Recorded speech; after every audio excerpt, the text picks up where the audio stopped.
सबके लिए बहुत अच्छा जाने वाला है, क्योंकि 1 से लेके हम 9 तक सारे अंकों का पूछने वाले हैं कि मैनिफेस्ट कैसे करना है। चलिए भाभी, सबसे पहले नंबर 1।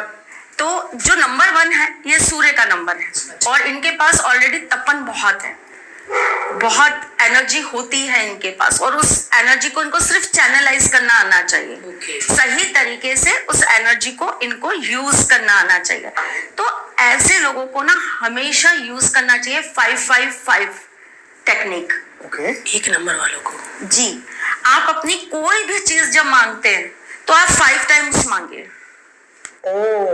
एक नंबर वालों याद रखना, और ये काम आप कम से कम 55 टाइम्स करिए।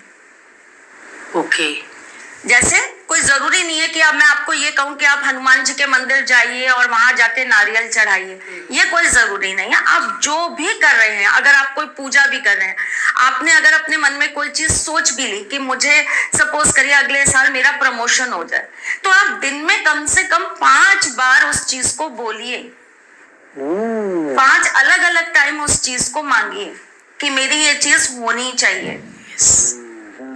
अच्छा, कभी कभी ना कुछ जगहों पे कंफ्यूजन हो जाती है कि बहुत लोगों को ये नहीं पता कि मैनिफेस्टेशन करते कैसे हैं। फॉर एग्जांपल, जैसे आपने कहा कि मुझे नौकरी चाहिए, तो ये बिलीव करना है कि मुझे नौकरी मिल चुकी है और मैं नौकरी पे जा रहा हूँ, या मुझे बहुत जल्दी नौकरी मिलने वाली है और बहुत कम समय बचा है। बिकॉज ये भी बहुत चिंता हो जाती है आदमी को कि क्या मांगू। हर्ष जी, मैनिफेस्टिंग का ना सच बोलूं तो कोई तरीका ही नहीं है, क्योंकि अगर आज आप गोला से भी कहेंगे ना, तो वो भी कहीं ना कहीं कुछ ख्वाहिशें अपने अंदर रख रहा होगा, वो भी कुछ ना कुछ जाने अनजाने मैनिफेस्ट कर रहा होता है। तो एक बच्चा जैसे ही अपने कॉन्शियस माइंड में आता है, थोड़ा समझदार होता है, उसकी मैनिफेस्टिंग चालू हो जाती है।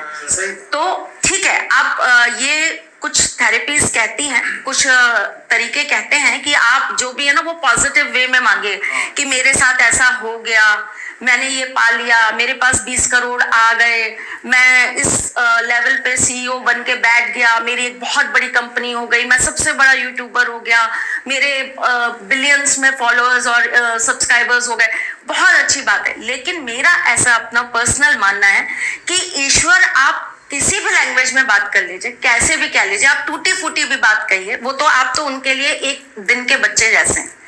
आप रो के भी मांगेंगे तो भी ईश्वर सुनेंगे, आप हंस के भी मांगेंगे तो भी ईश्वर सुनेंगे। क्यों? क्योंकि वो आपके माता पिता है, और आप उनसे कैसे भी मांगेंगे, तुतलाती जबान में भी मांगेंगे ना, तो भी वो आपकी बात को समझ जाएंगे। आपको उनको समझाने की जरूरत नहीं होती। भाषा के मोहताज नहीं है, ग्रामर के मोहताज है। हाँ, वो भाव के मोहताज है, प्रेम। उनके साथ आपका कनेक्शन ना इंटरनल होता है, एक माँ बच्चे जैसा। ठीक, तो आप कैसे भी मांगे, लेकिन आप जब भी जो भी मांग रहे हैं, आपके मांगने का हमेशा पॉजिटिव रुख होना चाहिए। आप कोई गलत चीज ना मांग रहे हैं, आपका इंटेंशन उसके लिए गलत ना हो। और चलिए, आपने मांग बहुत अच्छी चीज ली, सपोज करिए किसी ने बोला कि मुझे तो एक बहुत बड़ी गाड़ी लेनी है, करेक्ट, 7-8 करोड़ की गाड़ी आएगी। अब वो 7-8 करोड़ की गाड़ी लेने के लिए आप ऑनलाइन फ्रॉड्स करने लगे, करेक्ट, आप गलत तरीके से लोगों को धोखा देने लगे, तो फिर वो मैन्युफैक्चरिंग आपके रिवर्स है। कहीं ना कहीं वो आपकी चीजें पूरी तो हो रही हैं, लेकिन वो आपको आगे जाकर जहां लेकर जाएगी ना, वो आपने सोचा भी नहीं होगा। और ये सिर्फ हमारा मानना है कि जो जीवन के अंदर इस मृत्यु के बाद हमें जो मिलेगा वो नरक होगा। मैं तो कहती हूँ यही नरक, यही स्वर्ग। आपको सब कुछ यही मिलता है और सब कुछ यही है आपके पास। आप उसको जिएंगे कैसे ना, ये आपके ऊपर डिपेंड करता है। मैंने एक स्पेशल नंबर होता है, बहुत जिद्दी होते हैं और बहुत स्ट्रेट विजन होता है, जो करना है वही करना है, इधर उधर भटकने का काम नहीं होता एक नंबर वालों का। एक नंबर अपने लक्ष्य को हमेशा पकड़ कर चलते हैं, वो कभी भी किसी और की बातों में आकर अपने लक्ष्य को छोड़ते नहीं है। तो एक नंबर वाले बहुत एनर्जेटिक लोग होते हैं, बहुत एनर्जी होती है इनके पास में। और सबसे अच्छी बात जो होती है ना एक नंबर वालों में, वो ये है कि इनको कोई जल्दी नहीं होती लाइफ में किसी चीज, बहुत पेशेंस होता है इनके पास। ठीक है, जब मिलेगा तब मिलेगा, हम कर्म करते चलते हैं। तो एक नंबर वालों के अंदर ना ये बड़ा अच्छा है कि वो अपना 100% हमेशा देने को तैयार है। रिटर्न क्या आ रहा है वो हम बाद में एंड ऑफ द लाइफ सोचेंगे कि क्या हमने पाया, क्या खोया। तो 1 नंबर वाले जो होते हैं, इनको हमेशा जो भी मैनिफेस्ट करना है ना, इनको हमेशा अपना अंगूठा ऐसे अंदर दबा के मैनिफेस्ट करना है। ऐसे जी, दोनों की एक ही। एक उससे क्या राइट हैंड का अंगूठा आप हमेशा मैनिफेस्ट करें तो दबाकर करिए, क्योंकि ऐसा माना जाता है कि जो हमारा ये अंगूठा है ना, ये फायर एलिमेंट है।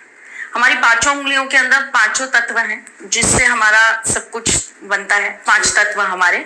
तो हमारा जो अंगूठा है, इसके अंदर फायर है, अग्नि। ठीक है। और जब आप इसको ऐसे दबा के आपके चारों तत्वों को इसके साथ संपर्क में लाएंगे, तो आप यूनिवर्स के साथ एक अलग ही कनेक्शन बना लेंगे।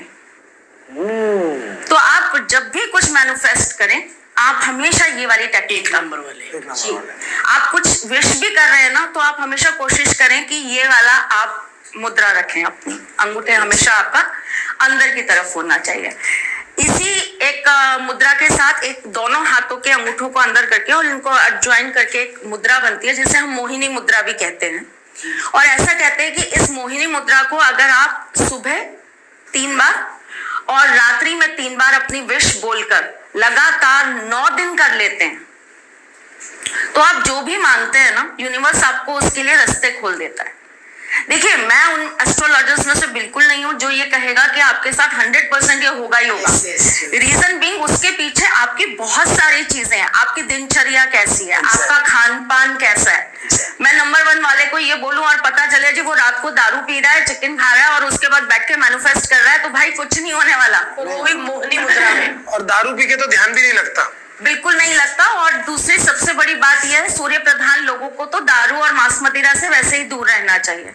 आपका सूर्य वैसे ही खत्म हो जाता है जब आप ये चीजें अपने जीवन में उतारना चालू कर देते हैं। तो मोहिनी मुद्रा तो हर किसी के लिए है, कोई भी कर सकता है। हाँ जी, ये ऐसी मुद्रा है जिसे कोई भी अपने मन की किसी भी तरह की इच्छा बोलकर मैनिफेस्ट कर सकता है। और मैं आपको वही कह रही हूँ कि मैं ये नहीं कहूंगी 100% हो जाएगा, लेकिन मैं गारंटी इस बात की दूंगी कि अगर आपने सच्चे